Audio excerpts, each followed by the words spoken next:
Hey guys, welcome to another episode of Brew Academy. Today we're going to talk about yeast. And since these videos got to be 10 minutes because YouTube sucks, I'm going to be relatively vague in some areas, so please send questions if you have them. Okay, first of all, what is yeast? Yeast is all around you. Everywhere you go, there's yeast all around me right now, settling on me. It's all over the place. Originally, when people would brew beer,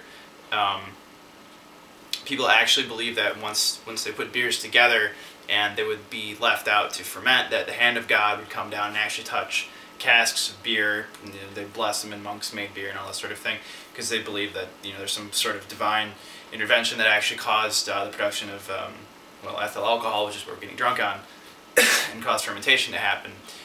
Due to the advent of the microscope, we now know that, of course, that yeast is the primary component in what's happening there. So consequently, people started figuring out that the stuff that would settle on the bottom of beer casks in Bavaria tasted different than the stuff in Belgium, and tasted different than the stuff in France, and tasted different than things in England, whatever. Started figuring out that there's something about the stuff in the bottom that had a very different characteristic from its neighboring country. Okay, so we started to understand that yeast in different areas tastes different, and they started to figure out different strains of yeasts are affected by different temperatures. Some yeasts do well at very low temperatures, which became our lagering yeasts, and some did better at higher temperatures, or you get your ale yeasts.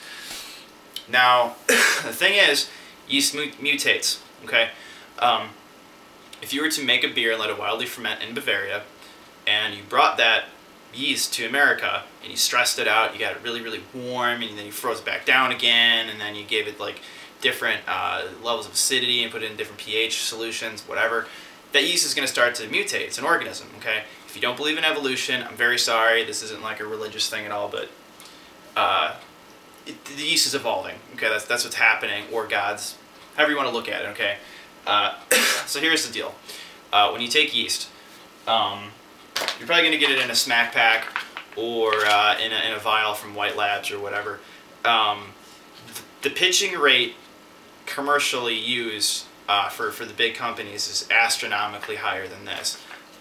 This is like nothing compared to the amounts of yeast they're dumping into the giant fermenters at Miller, Coors, whoever, Budweiser. There's a lot of reasons for that. There's a lot of reasons why this isn't a good amount of yeast to use. I used to not think that. I used to think this was about inoculation. I used to think that if you put this into a 5-gallon carboy with your wort, there's no way another organism is going to settle in there and actually grow. You talk about people having bad beers or infected beers. I was just like, bullshit.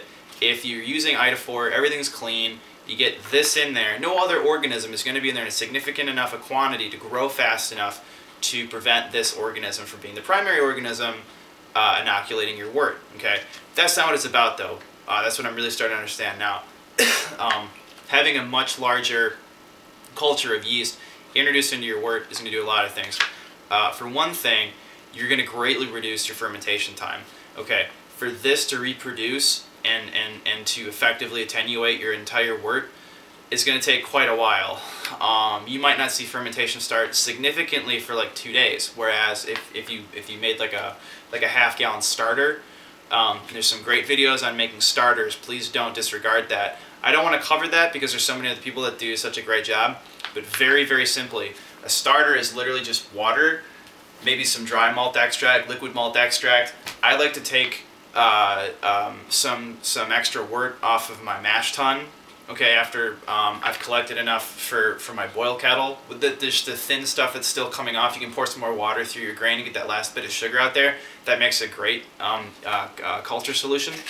Go ahead and propagate yourself a nice, healthy culture of yeast, because, getting back to that mutation thing, when you stress yeast out, it just doesn't react the same way that a nice, healthy culture would. Now, I've read some articles that basically say that in a series of tests, they've shown that lower pitching rates don't actually, and this has been proven now, so if you guys want to send me comments, that's fine, but I'm just going to repeat the same information.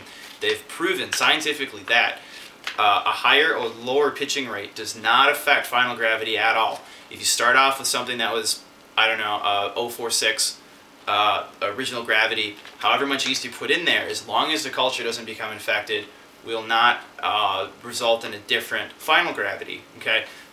they've also shown that pitch rate does not actually affect esters being produced. Okay, so no matter how stressed out the yeast is, they're saying it's not actually producing esters that it would or wouldn't be producing at a higher or lower pitching rate. But they also say that the beers do smell significantly different, do have slightly different flavors. So whatever is happening, the yeast is reacting differently when it is in a solution that it's having some trouble adjusting to.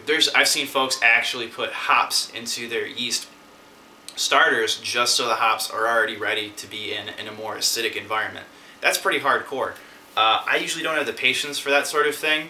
I usually don't have the resources. I'm making a Budvar clone right now, and I'm already $50 into making it, which I don't think I've ever actually spent that much. Saz is like really hard to get right now. You know, everybody's been affected by the hop shortage.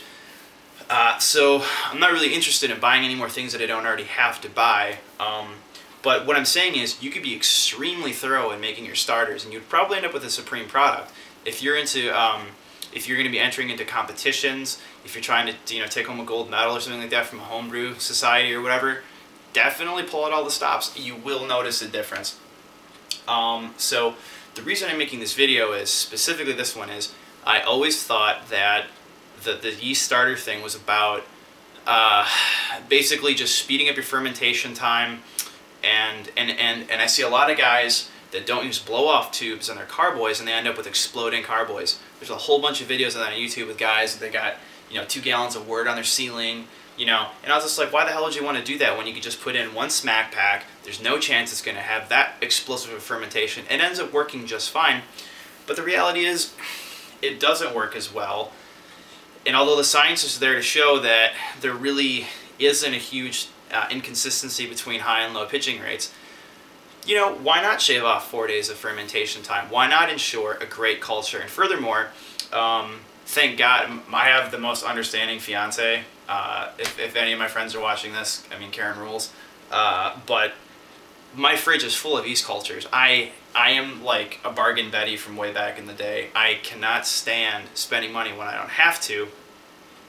So I love making yeast cultures off of old brews and to just keep on adding more and more cultures to my fridge. So I always have them there too. And then my friends just like, oh man, they discontinued whatever. Like this Budvar, this is a one-off. You're not gonna be able to buy this again. So what's gonna happen if I really, really like this?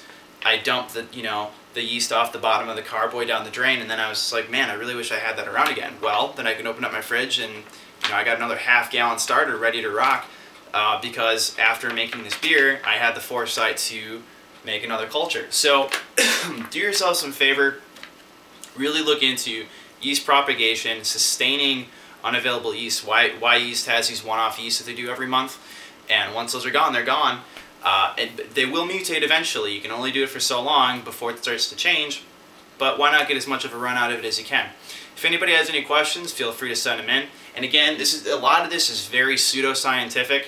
Don't get me wrong. I'm not really actually explaining in-depth metabolic processes. However, it should be enough of an overview for you guys to kind of maybe have a little more of an appreciation for why it's a good idea to start using starters, which I wish I would have seen a video like this a while ago. And there's a lot of other great videos on what a starter does, how to make one, and why you should have them.